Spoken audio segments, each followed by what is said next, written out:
Hi guys, welcome back to Dragonair's Club. My name is Danny. Apologies, I know I haven't posted a video in a while now, but I hope that you enjoy this video today. This is something a little bit different. It is the completion, the setup and completion of a pea puffer tank. So very happy I got pea puffers. They're very cute, very inquisitive little fish, very cheeky as well. So I got lots of content on them on today's video.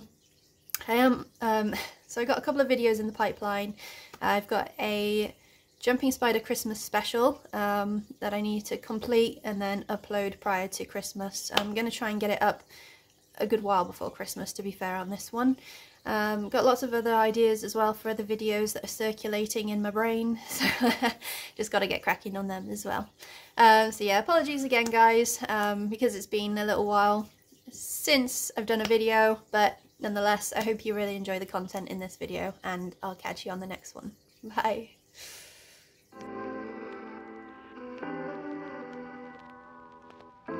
Okay, so to start, you need to ensure that the tank is squeaky clean, even if buying new, to ensure no chemicals or dust are left in the tank.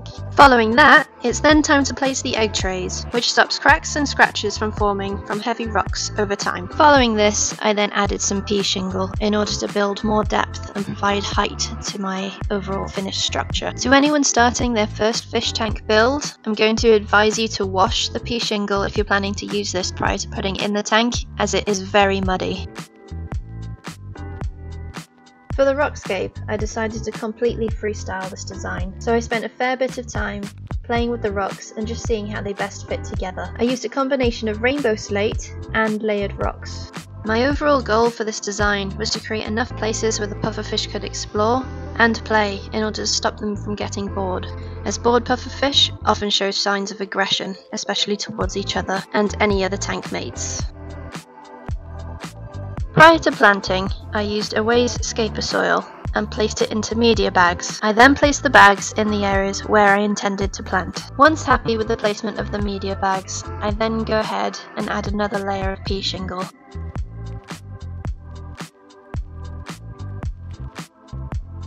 Next is time to add the sand.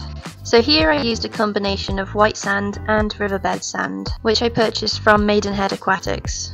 This was all part of the freestyle. I had no idea whether or not I'd actually like this, but overall I think the combination of these sands actually worked really well for this tank.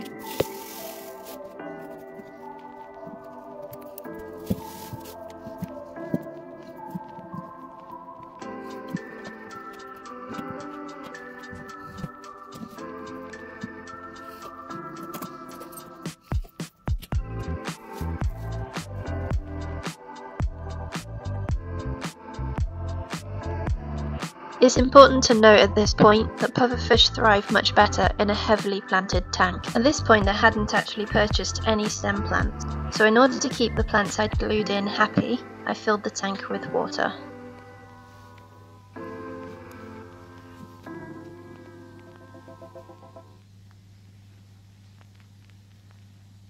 At this point I kinda got to grips with planting stem plants, but I'm not going to lie, when I started this with the dwarf hairgrass, more grass was probably at the top of the fish tank than it was at the bottom. Once I did develop a bit of a knack for it though, I did start to find it quite relaxing. I had no overall visual design of where to place the plants in this tank, I just had an idea and decided to go with it. Following finishing up the planting of the tank, it's then time to fill the tank with water. To do this, I used filter floss, both on top of the substrate and inside of a colander, and then a watering can. I chose to do it this way as ultimately it stops a lot of the plants from becoming damaged. I added Dr. Tim's ammonia as per instructions on the bottle to reach 2 parts per million. I confirmed this using an API test kit. After this, I frequently tested the water for ammonia, nitrite and nitrate to ensure the tank was cycling. In short, this involves growing enough nitrifying bacteria in the tank to convert ammonia to nitrite, and nitrite to nitrate. This is important because fish waste and excess food will break down into ammonia, which is toxic to fish.